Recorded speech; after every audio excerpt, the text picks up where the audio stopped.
Alhamdulillah allazi anzalal kitaba ala sayyidina Muhammadin abdihi wa rasulihi sallallahu alaihi wasallam tasliman wa ba'du hadratal muhtaramat summa ila hadrati kiram Jamil asatiza wal muhtaram ummahatul musallina allazi yahduruna fi majlis qalbu bani as-sogir summa ke Haji Abdul Razak ya. Sadaqallahu nuran wa ihsanan. Rabbi zidni ilman warzuqni fahman waj'alni minas solihin. Jadi ayuhal ummahat, tema kajian kita sore ini masih tentang memahami akidah doa ya, lanjutan pertemuan lalu. Nah, asar aina orang mengupas tentang akidah irodah ijabah doa gitu, ya. Tujuan kajian kita sore ini untuk memahami kesukaan Allah sehingga Allah mengijabah doa hambanya ya. Jadi gini ibu-ibu, kita juga sebagai orang tua, kalau anak kita nggak tahu kesukaan kita, koret kita ya, kita pasti akan pilih kasih tuh. Mana anak yang bisa menghibur orang tuanya, yang tahu hobi kesukaan orang tuanya, pasti dikasihnya lebih banyak gitu ya.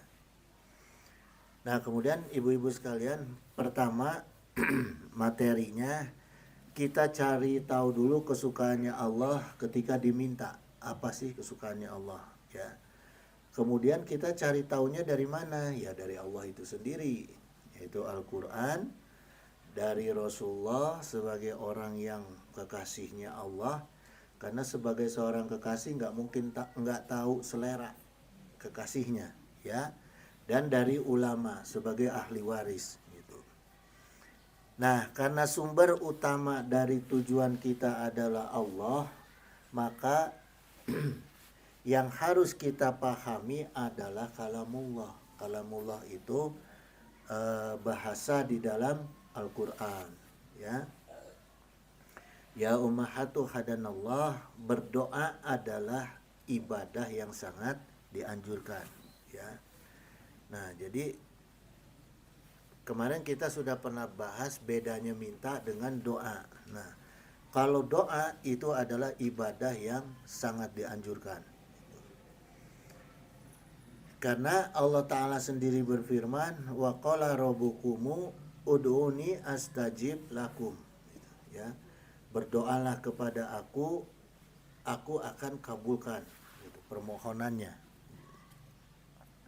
Nah ini kemarin kita udah bahas, astajib itu fi'il mudhari artinya mengandung unsur atau sifat akan. Jadi Allah akan mengijabah doa kita ya tentunya dengan kesukaan Allah gitu, ya, atau ada syarat-syarat lah. Nah para ulama ahli tauhid ya, dari kalangan ulama ahlu sunnah wal jamaah, para ulama ini mengupas mengenai ijabatu doa ya. Ijabatu doa itu adalah salah satu dari sifat jaiznya Allah.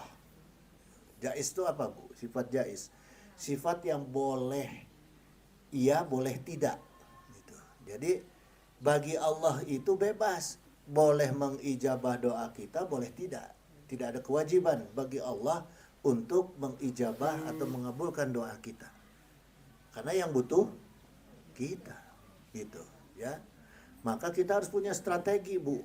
Jangan sampai Allah tiba-tiba tidak mau mengijabah doa kita ya. Gitu. Allah Ta'ala berfirman dalam Al-Baqarah ayat 186, wa iza sa'alaka ibadi ani fa inni qaribun. Wahai Rasulullah, kalau hamba-hambaku bertanya tentang aku, jawablah aku ini dekat gitu. Ya. Ujibu da'watad da'i iza da'ani. Nah, kedekatan Allah dengan kita itu akan mengabulkan permohonan doa-doanya hamba-hamba Allah yang berdoa kepada Allah gitu. Seperti kita kalau ada istilah sekarang tuh apa? Ordal, orang dalam. Jadi kalau mau disetujui Kupalurah harus pakai orang dalam. Nah, ya.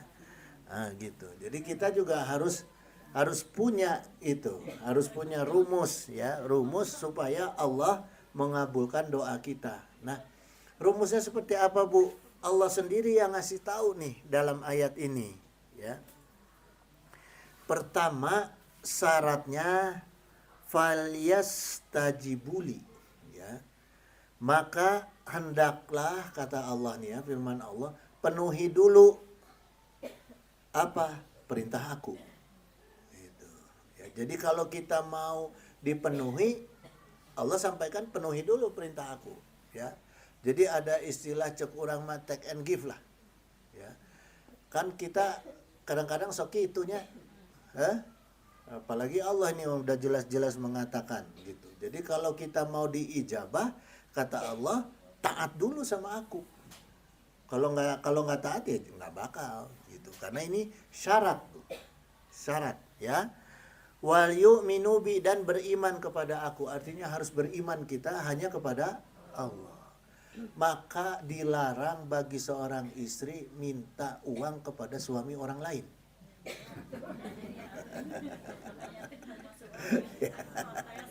Ya. Gitu, Bu. Maka nggak boleh kita berdoa kepada Allah tapi kadukun oge. Minta kadukun. Nah, ya. Gitu sama aja minta ke suami orang lain gitu. Ya. La'alahum yarsudun. Nah, inilah agar mereka selalu berada di dalam kebenaran. Jadi Allah memberikan kata kunci kepada kita tuh. Kalau kita mau diijabah doa yang dengan sebenar-benarnya, pertama harus taat dulu. Penuhi dulu apa perintah Allah, ketaatan kepada Allah, kemudian iman kepada Allah gitu ya. Supaya nggak salah minta gitu. Nah, itu kan tadi salah minta tuh jadi nggak iman tuh. Ya. Kemudian menurut Syekh Ibrahim Al-Baijuri, anal ijabata muqayyadatun bil masyiati gitu. Jadi beliau mengatakan pengabulan doa atau pengijabahan doa itu ya, atau ijabatu doa bergantung kepada masyiati, kehendak Allah. Ya. Jadi kata kuncinya Allah kalau berkehendak, kalau Allah mau. Tadi Allah udah kasih clue tuh. Allah bakal mau kalau kita taat dulu. Kalau kita mintanya hanya kepada Allah gitu. Ya. Nah, pandangan ulama ini beliau secara matan dan sanad beliau ngambil dari Al-Qur'an. Ya, Al-An'am ayat 41 Allah Ta'ala berfirman bal iyahu tad'una gitu. Tapi hanya Allah yang kamu seru, fayaksifu matad'una ilaihi. Maka Allah mengangkat mudarat yang kamu mohonkan perlindungan kepada Allah. Jadi termasuk juga meminta perlindungan tuh hanya kepada Allah, ya. Insa'a, kalau Allah menghendaki itu. Ya, jadi dalam ayat ini, ayat 41, lagi-lagi kalimatnya penutupnya insya'a, kalau Allah menghendaki, ya. Nah, kaitan dengan mohon perlindungan ini, Bu, saya itu kalau setiap ba'da sholat itu selalu membaca kunut nazilah di rakaat akhir. Ya. Kenapa saya melakukan itu, mengamalkan itu? Karena dunia sedang tidak baik-baik saja. Di luar negara kita peperangan di mana-mana, ya. Di kita ge kamari karusuhan segala macam, ya. Nah, kenapa dianjurkan tolak bala kala ini? Karena ini adalah sunnah Rasul. Di mana ada kita menghadapi situasi yang tidak bisa kita kendalikan, kita doa tolak bala supaya bahala kemudian penyakit ya eta tidak menimpa kepada kita. Anjurkan tuh, Bu. Ya, bahkan kalau sebaiknya kalau bisa setiap waktu minimal dina subuh. Setelah kunut langsung kunut nazilah, tangannya dibalik gitu, ya. Gitu Bu. Karena di zaman Sayyidina Umar ketika ada taun wabah setiap waktu itu dibaca, ya. Kemudian Syekh Ibrahim Al-Baijuri menerangkan bahwa surat Al-An'am 41 ini, ayat 41 ini maknanya adalah takyidul mutlak. Takyidul mutlak ini secara fikih batasan mutlak gitu, ya. Ini tauhidnya fikih gitu. Jadi berkata Syekh Ibrahim Al-Baijuri, doa tadi ya itu bermakna takyidul mutlak, artinya dibatasi kemutlakannya bahwa pengijabahannya itu hanya ketika Allah menghendaki, ya, hanya kalau Allah berirodah gitu, ya. Fal makna, maka dari makna dari ayat ud'uni astajib lakum, berdoalah kepada aku tentu aku penuhi insyitu. Nah, insyitu itu kalau aku menghendaki. Jadi di garis bawahi, ya, kalau Allah menghendaki gitu. Wa ujibu da'wati da'i syi'tu. Nah, ya. Jadi aku juga akan mengabulkan permohonan orang yang berdoa kalau aku menghendaki itu Bu. Ya, jadi kata kuncinya itu kita harus paham tuh Bu. Supaya kita nggak sudon, kenapa Allah kok nggak pernah mengijabah doa kita? Kita udah bangun tiap malam berdoa, karena nggak nyampe kepada kehendak Allah, gitu, ya. Kadang-kadang kita tanpa berdoa, tapi kalau amal kita, perbuatan kita selalu sampai kepada keinginan Allah, nggak diminta dikasih, betul nggak? Ya, kalau kita sayang sama anak, tara mentage dibere, nggak minta uang jajan, ke mau sekolah dikasih jajan. Karena kita tahu si anak ini sudah melakukan ketaatan yang otomatis gitu. Maka taat kepada Allah itu kenapa harus didampingi oleh iman, supaya jadi apa istilahnya, jadi habit gitu Bu. Jadi kebiasaan kehidupan kita itu nggak usah diperintah, nggak usah diingatkan, udah taat. Nah itulah yang menggampangkan kemudahan doa gitu, ya. Nah maka ibu sekalian, kita harus tadi selalu dekat dengan Allah sehingga doa kita diijabah ku Allah. Nah, kemudian ibu-ibu sekalian, kita pahami nih seperti apa tauhidnya. Nah, tauhid ini ilmu, ya, ilmu akidah yang berkaitan dengan kehendak Allah ketika mengijabah doa. Nah, ini dijelaskan Bu dalam kitab Tuhfatul Murid ala Jauharati Tauhid, ya. Syekh Ibrahim Al-Bajuri beliau menyampaikan gini, ya. Wa'lam anal ijabata tatanawwa'u fatarotan. Dan ketahuilah bentuk ijabah doa itu ada bermacam-macam, ya.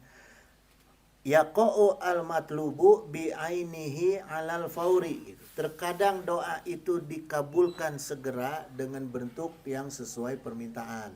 Nah, ada kadang-kadang kita berdoa, lafaz kita, ya Allah saya minta dikasih jodoh anu kasep, anu beunghar, anu soleh, der jadi. Ya, nah itu doa yang sifatnya langsung diijabah gitu, ya. Di waktu yang cepat gitu dan sesuai dengan permintaan. Wataratan yaqa'u walakin akhoru gitu. Tapi kadang-kadang ada doa yang dikabulkannya lama tapi sesuai dengan bentuk permintaan gitu. Kita minta motor, ku Allah tuh dikasihnya lama Bu. Kenapa? Karena ibu belum bisa naik motor.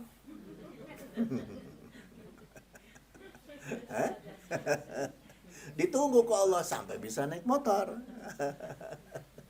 Ya, itu kan termasuk juga logika ya, kan gitu ya. Karena semua itu li hukmitin fihi gitu. Karena semua itu pengijabahan doa yang tadi itu adalah hikmah dari kehendak Allah gitu.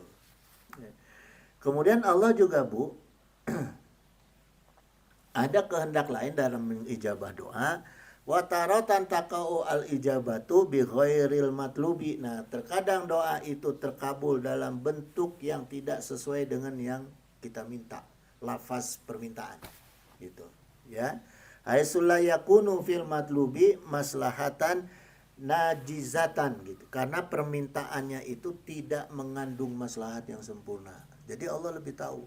Ketika kita minta itu yang tidak maslahat untuk kita atau akan mencelakakan kita, maka tidak diijabah, Bu. Ya, ke Allah. Kan semua doa diijabah, iya, tapi nanti. Gitu. Anak kita umur 5 tahun baru bisa ngempeng ya. 5 tahun harus bisa naon, harus bisa jalan ya, baru bisa jalan minta motor dibere malu. Oh, Allah kayak gitu. Ya. Tergantung kalimat kita, tapi Allah tahu kemaslahatan permintaan kita gitu, ya. Kapungkur ibu, kapungkur, wah saya doa hayang harta, hayang benghar, hayang ke teu diijabah Bu ka Allah, karena Allah tahu bisi harita mah lamun dibere benghar bisi nyandung. Ayeuna dibere beunghar jadi apa? Jadi diijabah ku Allah doa Bu Haji mah bisa nyandung. Ya, gitu Bu. Nah, itu hikmah daripada doa. Nah, kemudian wa fi zalikal khairi maslahatan najizatan gitu. Ada juga doa yang tidak diminta tapi mengandung maslahat yang sempurna. Nah, ini yang dijabah ku Allah. Ya, ini yang dijabah ku Allah. Au yakunu fil matlubi maslahatan, atau bisa juga ketika isi permintaan doa kita itu mengandung maslahat, wafi tapi ya, dan tetapi zalikal ghairi aslaha minha, ada yang lebih maslahat. Kita udah ngukur nih, ya. Udah ngukur kalimah doa kita, lafaz doa kita minta yang maslahat, tapi ternyata Allah tahu ada yang lebih maslahat, ditukar. Nah, gitu Bu, ya. Ditukar. Kenapa Bu? Jadi kita juga harus punya pemahaman doa ini tidak lepas dari qada wa qadar. Qada itu adalah ketetapan, qadar itu adalah ukuran. Kadar itu kan ukuran ya. Jadi kalau misalnya ibu-ibu berdoa misalnya hoyong salamet, terus ditangtukan si fulan ini jam sekian, tanggal sekian, hari anu, detik anu cilaka. Kodok nata. Pasti cilaka mah? Pasti. Tapi karena kita suka berdoa kepada Allah, maka cilaka gede nate ditukar ku cilaka leutik, tapi cilaka. Ya. Saya pernah Bu ngalamin tuh ya, pulang dari Tasik dan habis pesantren kan di Punua di Tasik tadi Sindang Lama. Diantar ke rumah mama, ku anak tentu, waduh nyupiran anak gelo Bu. Kituan di puncak, wah parah we lah. Saya mah geus takut we, tapi alhamdulillah selamat. Barang nepi ka rumah mama teh jeder we nabrak tembok. Kepentok saya teh, kepentok di mobil gitu kan, ditukar coba lamun di jalan. Itu tah eta matak di mobil teh urang sieun teh langsung ngadua gitu ya. Matak saya lamun saya nyupiran mobil teh Bu Haji keur ngalamun dikebut ku urang supaya ngadua.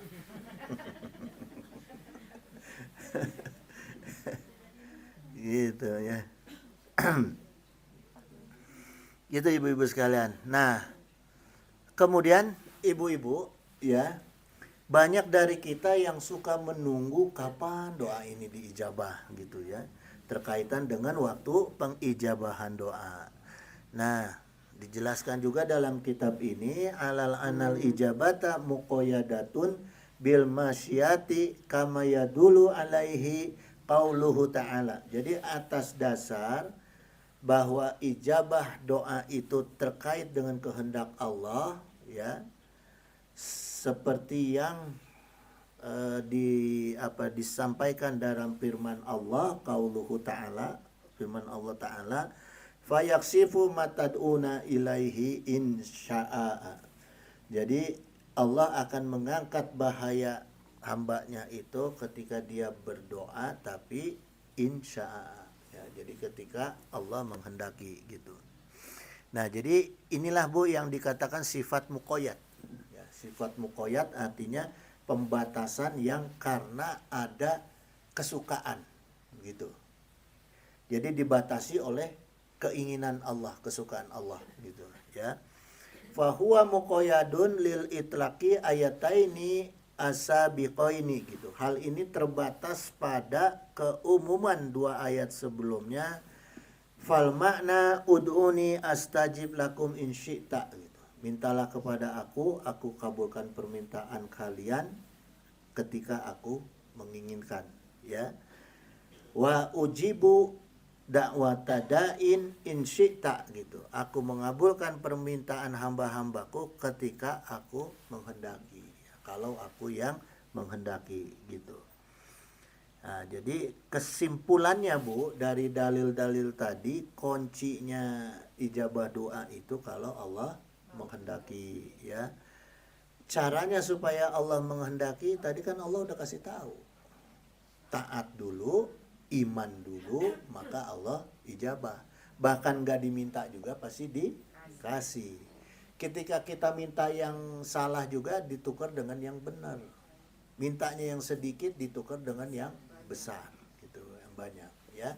Gitu Bu. Jadi kuncinya tadi tuh ya. Kita udah tahu tuh sekarang. Nah, sekarang kita kupas bagaimana mengetahui kehendak Allah dari sisi lughah. Lughah kalamullah ya. Ad-du'a dalam bahasa Arab itu masdar dari mufrad da'i. Da'i itu ada beberapa arti, da'ayatu dakwatan ya, artinya menyeru, memanggil dan menyampaikan. Jadi kalau kita berdoa itu kan menyeru, memanggil dan menyampaikan. Apa maksud kita sampaikan. Nah, kenapa kita harus menyeru, harus memanggil? Inti dari kita menyeru dan memanggil itu kan karena kita pengen dekat dengan pihak yang kita seru. Kita panggil, anakku, sini kamu, kan pengennya kita dekat ya. Nah, ketika kita manggil Allah, berseru kepada Allah, intinya kan supaya Allah dekat sama kita sehingga doa kita diijabah. Nah, ini Bu maknanya. Ya, da'ayat udu'aan itu menyeru, memanggil dan bermohon gitu. Jadi dalam makna menyampaikan apa yang akan kita minta itu bentuknya harus memohon. Jangan bentuknya seperti permintaan preman, malak. Begitu. Bisa gitu. Ya. Maka harus dengan bermohon ke Allah mah, nggak bisa nodong gitu, ya. Nah, itu logikanya. Makanya Bu, pentingnya belajar lughah tuh di situ. Ya, supaya kita tahu nih bagaimana cara-cara kita dekat dan memahami kalamullah gitu. Ya, dan juga hadis. Lalu makna logika dari kata doa, ad-doa yaitu pertama ketika kita berdoa itu ada asal kata dai yang menyeru ya. Yang telaahnya tadi bahwa kita pengen dekat dengan Allah, tujuannya supaya diijabah ku Allah. Nah, caranya tadi doa itu harus dimulai dengan ketaatan. Karena Allah tadi, kesukaan Allah apa? Taat ya. Taat kepada hukum-hukum Allah karena iman kepada Allah gitu. Dan ittiba kepada Rasulullah. Gimana cara ittiba kepada Rasulullah? Dengan ilmu dan ikhlas gitu. Jadi jangan gini Bu, saya nih mau doa nih sama Allah, taat dulu lah. Pengen doa nih supaya diijabah, saya puasa dulu hari ini gitu. Nanti sambil puasa sambil doa, enggak gitu. Ya, jadi taat itu harus sudah dalam bentuk otomatis amal. Bukan karena ada kebutuhan, tapi karena iman, ya. Karena iman yang dicontohkan ku Rasulullah, ya. Dengan ilmu dan ikhlas. Nah, ilmunya yang sekarang kita sampaikan, ya. Kalau ikhlas itu masing-masing, ya. Nah, kemudian Bu, kenapa dai itu seru, ya? Karena di sini menggunakan huruf nida, al-nida. Gitu. Dalam kaidah nahwu huruf nida gitu. Ada 8 huruf nida. Nah, sekarang yang kita pakai huruf nida ya-nya aja ya. Gitu, karena ada hamzah, ayu, ya, aya, a, ae, haya dan wa gitu. Itu huruf nida gitu. Nah, huruf yang menyampaikan kita itu sedang berseru gitu. Ya. Misalnya gini, agisna ya ilahi gitu, ya. Tolonglah kami ya ilahi. Nah, ya-nya ini huruf nida. Karena mengarahkan memanggil gitu, berseru ya. Gitu, ya Rasulullah gitu. Nah, tapi gini Bu, karena huruf nida ini sering dipakai ke orang Arab untuk kepentingan memanggil sesama makhluk, dan kemudian juga sering latahnya dengan huruf nida itu suka di luar akhlak, maka tidak dipakai ke ulama. Ketika kita berdoa tidak dipakai dengan ya Allah. Ingat tuh, ya. Jangan berdoa dengan kalimat ya nida Allah ya Allah, jangan. Gitu, ya. Karena gini aja sekarang. Orang Arab itu kalau manggil temennya, manggil ke sesama, ke anak kan pakai ya akhi, ya ami, ya sodik, ya, gitu. Semua pakai ya, ke sesama makhluk pakai ya. Masa kita sama Allah pakai ya juga? Kan harus beda, ya. Kemudian coba ibu-ibu, kalau lagi latah gitu ya, lagi latah, pasti ya Allah, bari ya Allah, tepok jidat gitu kan? Hah? Pasti dalam keadaan yang apa namanya, secara pandangan mata itu kurang sopan, ya. Ya Allah, kan pasti gitu Bu. Kalau pusing ya Allah, ya. Maka ku ulama lughah itu tidak dipakai. Nah, gimana caranya ku ulama lughah itu, ya? Nah, Imam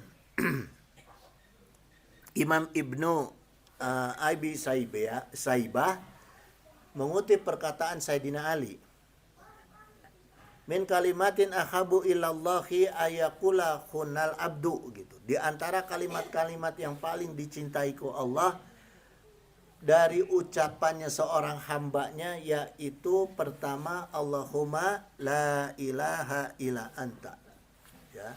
Yang kedua Allahumma la a'budu illa iyyaka. Yang ketiga Allahumma la usriku bika syai'an.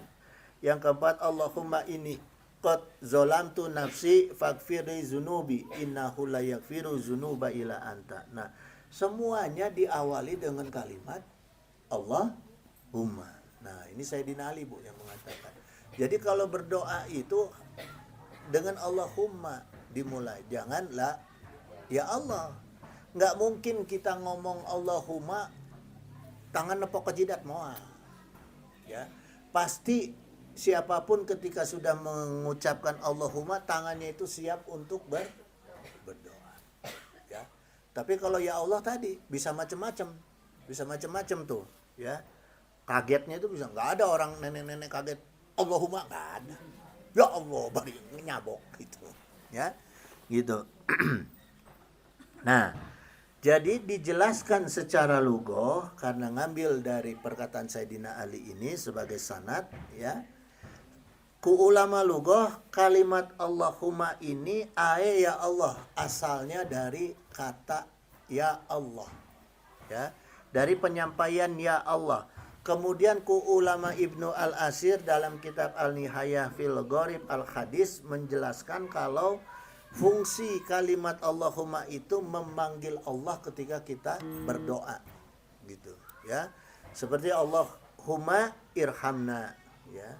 Kemudian Syekh Yusuf Bukhari bin Al-Azhar menjelaskan kata Allahumma ya Allah, yaitu ya Allah haza asluha fakhudifat yanida, asalnya dari menghilangkan bentuk huruf ya, huruf nida. Karena ya Allah, ya-nya di depan, Allahnya di belakang, ya-nya 2 harokat pakai alif panjang, maka Allahnya ketika dikedepankan, mimnya juga dengan panjang di tasjid, ya, gitu. Nah, huruf nida ini kan maknanya gini Bu, huruf nida ini secara lughah itu bermakna seruan yang bentuknya mufrad, yang bentuknya tunggal, gitu. Jadi nggak mungkin kita berdoa kepada Allah dengan Allahumma ditujukannya bukan hanya kepada Allah, nggak mungkin karena bentuknya mufrad, ya gitu. Jadi wazalika ya kasrotan istiqmal gitu, dan huruf ya itu sangat besar jumlah penggunaannya, ya. Kalimat Allahumma itu bentuk munada mufrad gitu, ya. Nah, ibu-ibu nih nanti yang ikut kursus lughah nih paham semua nanti, Bu. Kita ngerti itu, enak tuh, ya. Gitu. Jadi enak. Tinggal yang susah apa, Bu? Kalau belajar nahwu sorof yang susah, ngapalin tasrif. Ya. Tasrifannya itu yang susah. Saya aja bodoh wae terus gitu, ya. Tapi kalau rumus-rumus tuh kita tahu, kita paham gitu, ya. Allahumma itu bentuk munada mufrad, isim mufrad yang bentuknya tunggal. Jadi kata Allahumma itu, ya, makna ketika kita berdoa dengan kata Allahumma hanya ditujukan kepada Allah yang sifatnya ahad, ya. Dengan begitu kita bertauhid, ketika berdoa kita sudah bertauhid, mengesahkan, mengahadkan Allah. Nah, itu, Bu, dapatnya banyak tuh. Ya, dapatnya banyak. Udah kita mengesahkan Allah, minta, kan Allah paling suka kalau diesahkan. Ya kan? Gitu. Nah, itulah maknanya. Walati yamuni ba'da zikri, dan yang tadi itu, ya, yang sudah saya sampaikan, ismullah qabla adatin nidai, nama Allah yang sebelumnya diberi tanda dengan huruf nida, wazalika lil kasrati istimal, karena banyak digunakan dengan sesama makhluk, huruf nidanya diganti wa awidotun anaha al-mimu gitu. Jadi huruf ya-nya dihilangkan, diganti dengan huruf mim gitu, ya, di belakang nama Allah, ya. Jadi kalau kata Allah di belakang, ya tadi ekspresi kita bisa macam-macam, ya, bisa jelek gitu. Tapi kalau Allahnya di depan, ya, pasti itu ekspresinya baik gitu. Artinya lebih banyak memujinya, ya. Gitu, Bu. Misalnya gini. Nah, kalau bentuk jama itu, ya, terbalik.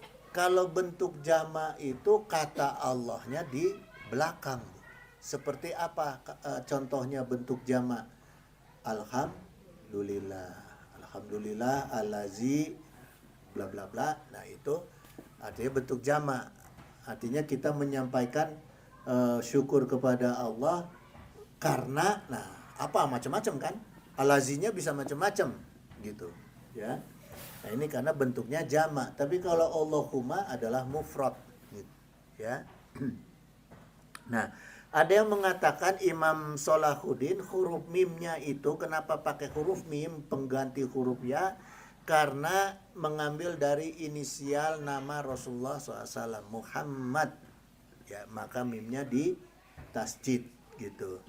Kenapa demikian? Karena kita mengenal Allah dari Rasulullah Muhammad SAW gitu, ya. Kuzu hazalahu goradun gitu. Semua ini punya tujuan, Bu, ya. Jadi ulama-ulama, termasuk ulama lughah, ketika menyusun kalimat ini, baik itu dengan nahwu sorof, dengan ilmu balaghahnya, ya, ilmu mantek, ilmu mani, itu semua punya tujuan. Punya tujuannya apa? Tadi supaya kita bisa mendapatkan kesukaan Allah gitu, ya. Jadi tujuan kita komunikasi dalam bentuk doa kepada Allah, yang tujuannya adalah untuk mendapatkan kesukaan Allah, di antaranya kita bertabaruk, ngalap berkah kepada Allah. Jadi kalau kita sudah Allahumma, itu sama dengan sudah ngalap berkah tuh, Bu, ya. Gitu. Nah, kal inadi ada iyati jamaati qalbihi alallahi, seperti orang yang keras kepala, artinya orang yang kekeh minta, tapi kekeh yang diijabah gitu, ya. Tapi kalau dengan ya Allah itu sama dengan orang yang kekeh minta diijabah tapi ente serius. Nah, kalau dengan Allahumma itu mintanya serius, gitu ya. Tujuannya kuat, usahanya keras, caranya benar gitu, ya. Kemarin ada yang nanya sama saya ketika saya ngaji di Jakarta, Pak Haji, gimana kalau orang yang nggak bisa berbahasa Arab terus pakai bahasa Indonesia? Boleh, nggak ada masalah. Allah paham semua bahasa. Bahasa semut aja Allah tahu. Cuma dibukanya dengan Allahumma, ya. Atau mau ditambah ya Allah di belakang Allahumma, boleh. Allahumma ya Allah bahasa Indonesia, boleh. Bahasa Sunda, boleh gitu. Ya. Jadi pembukaannya harus dengan Allahumma gitu. Ya. Nah, kemudian ada makna dakwah di dalam doa. Mana dakwah di dalam doa itu ada yang begini Bu, kalau doa untuk diri sendiri itu lil mutakalim wahdah, artinya berdoa tujuannya supaya untuk kepentingan diri kita sendiri. Allahumma ini as'aluka, ya. Kalau mutakalim ma ghairu wahda itu untuk umum pakai inna. Allahumma inna nas'aluka gitu, ya. Gitu ibu-ibu sekalian. Nah, kemudian ibu-ibu dijelaskan juga ke para ulama, ya. Ini ulama-ulama yang saya tukil ini ulama-ulama yang memang sanadnya nyambung kepada Rasulullah, ya. Jadi tujuan berdoa itu kalau berdasarkan ilmu tauhid, fikih, tasawuf, ya, itu adalah untuk mendapatkan kemaslahatan. Gitu, ya. Tujuannya adalah solahayas luhu maslahatan. Maslahat itu apa, Bu? Sejahtera. Ya. Kesejahteraan. Kesejahteraan itu baik batin maupun material gitu, moral material gitu. Jangan sampai nauzubillah ya dikasih sejahtera harta tapi batin nggak sejahtera, kan pusing juga. Ya. Itu Bu. Jadi nah, makna maslahah ini di dalam Islam itu, ya, ini adalah bagian dari maqasidus syariah. Maqasidus syariah itu apa? Tujuan daripada kita bersyariat, di antaranya bersyariat dalam berdoa gitu, ya. Maqasid ini juga isim mufrad dari kata maksud. Jadi maksud tujuan, kan ini udah diserap ke bahasa Indonesia ya, maksud tuh ya, artinya tujuan gitu. Nah, Islam menentukan tujuan kita di dalam hidup, di dalam berdoa itu ada 5 Bu, yang menyangkut dengan syariah ya. Qaidah maqasid syariah itu ada 5 perkara gitu. Jadi kalau kita berdoa yang lainnya silahkan bebas gitu ya, tapi 5 perkara ini harus menjadi tujuan utama, sampingannya bebas ya. Tujuan utama pertama hifdzu ad-din. Tujuan utama kita berdoa adalah untuk menjaga agama kita. Jadi yang pertama kita minta kepada Allah, jagalah agama kita. Allahumma fidin bisa, yaitu yang umum gitu, atau yang khususnya Allahumma hdina bi hudaka waj'alna mimman yusari'u fi ridhaka wala tuwalina waliyan siwaka wala taj'alna mimman khalaqa amraka wa asaka wa hasbunallah wa ni'mal wakil ni'mal maula wa ni'man nasir wala haula wala quwata illa billahil aliyyil azim. Itu khususnya kita minta supaya dijaga agama kita ke Allah ya. Jadi harus ada Bu doa-doa itu, kalimat-kalimat doa yang berkaitan dengan hifdzu ad-din ya. Kemudian hifdzu an-nafas yaitu menjaga jiwa kita. Allahumma alhimna rusdi wa izna min syarri nafsi, Allahumma agnina bi ilmi.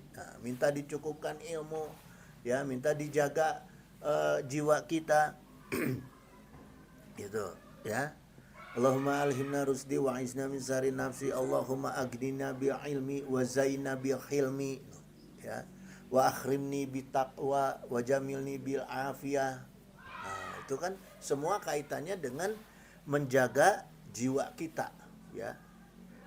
Lafaz-lafaz doa untuk menjaga jiwa kita. Kemudian ada hifdzul aqlu. Hifdzul aqlu juga menjaga akal, ya. Ada juga hifdzu an-naslu, menjaga keturunan. Nah, apa biasanya yang dibaca apa kalau menjaga keturunan? Ada ya kan Robana Hablana gitu ya. Nah, kalau yang khususnya Allahumma ja'al auladi atau auladana bisa imanan bika wa tasdiqan bi kitabika wa wafa'an bi ahdika wa tiba'an li sunnati nabika Muhammadin sallallahu alaihi wasallam. Nah, untuk sampai ke cucu Allahumma ja'alhum solihina abidina ta'ina qa'imina bi ta'atika hafidina li amrika mustanibina linahika waj'alhum aminina salimina min afatid dunya wa azabil akhirah wa min fitnatihima wa fadihatima innaka ala kulli syai'in qadir. Nah, itu rumusan-rumusan doa, ya. Kemudian yang kelima adalah hifdzu al-mal. Kita juga berdoa untuk menjaga harta. Kebanyakan kita, ibu-ibu sekalian, berdoa itu cuma minta, tapi enggak minta dijaga. Mintanya aja, oh maafi fulus ya Allah, maafi fulus ya Allah, ya. Allahumma ini as'aluka rizqan thayyiban katsiran wasi'an bi ghairi hisab. Ayo bolak-balik. Tapi tidak minta supaya harta kita dijaga. Ya. Nah, makanya karena Allah itu menurunkan setiap sesuatu ke alam dunia itu berpasang-pasangan, maka doa juga yang baik kita rumuskan dengan cara berpasangan. Kalau minta rizkinya, minta dijaganya juga. Jangan sampai minta rizki, habis itu beak. Menang rizki kecopetan. Nauzubillah, ya. Gitu. Makanya Bu, Allahumma inni as'aluka rizqan, misalnya. Kita minta rizki.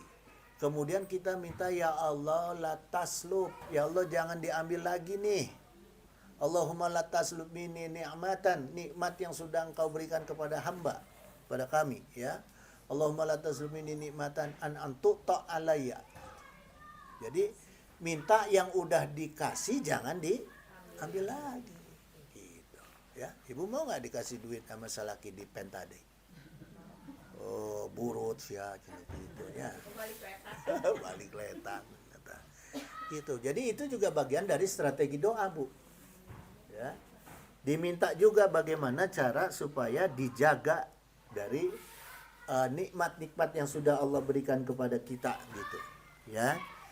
Gitu ibu-ibu sekalian. Jadi ini yang kaitan dengan doa, ya. Insya Allah nanti pertemuan ke depan kita akan kupas apa ya? Nanti saya cari dulu deh. Insya Allah, ya. Yang 6 orang besok ada yang ada di sini ada enggak? Apa 6-6-nya ada? Kalau yang belum daftar juga yang mau ikut besok nggak apa-apa, ya. Silakan aja ibu-ibu sekalian. Sekalian dirundingin waktunya yang tepat kapan, ya, yang tepat kapan gitu. Karena ini sekali lagi penting, Bu, wajib, ya, supaya kita bisa memenuhi kewajiban. Gitu. Nggak apa-apa datang sebentar cuma untuk ngobrol. Yang mau pulang, yang mau lanjut pembukaan pelatihan nggak apa-apa, ya. Innahu sami'un qaribun mujibud da'wat wa yaqdi hajat subhanaka Allahumma wa bihamdika asyhadu an la ilaha illa anta astaghfiruka wa atubu ilaik. Wallahul muwaffiq ila aqwamit thoriq. Wassalamualaikum warahmatullahi wabarakatuh.